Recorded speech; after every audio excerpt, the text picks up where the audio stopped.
এটা বলার উদ্দেশ্য হলো, পত্রপত্রিকায় যতটুকু দেখতেছি ফিলিস্তিন যেভাবে গণহত্যা আমেরিকা আর ইসরায়েল মিলে করতেছে, শুনতেছি ইয়ামনেও নাকি গণহত্যার পায়তারা চলতেছে।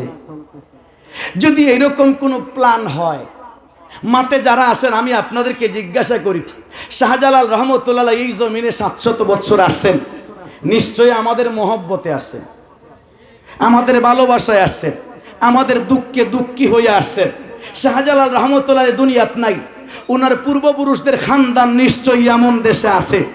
আজকে ফিলিস্তিনের মুসলমানদের প্রতি এত সহমর্মিতা দেখিয়ে এই ইয়ামনবাসী গোটা পৃথিবীকে তাদের কাছে ঋণী বানাইছে।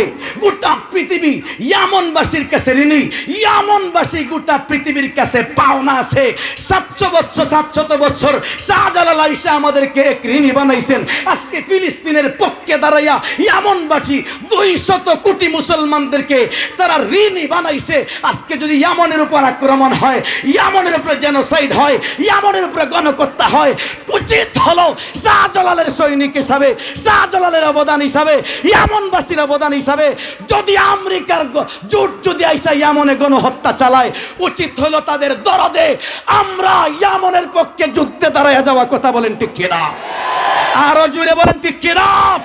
যদি গণহত্যার পায়তারা চলে, আমার দরখাস্ত থাকবে, আমরা যেই মাদ্রাসার মাহফিলে আসছি, এই মাদ্রাসার মাহফিলের মহামান্য মুহতমিম সাহেব, আজকের এই মাদ্রাসার মুহতমিম না শুধু, উনি একজন এমপি ছিলেন, উনি একজন সাবেক এমপি ছিলেন, গণ্যমান্য ব্যক্তি, আমাদের আকাবিরদের একজন।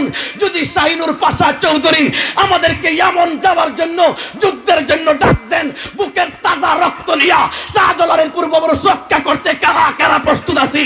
হাত উঠে দেখাইয়া দিক।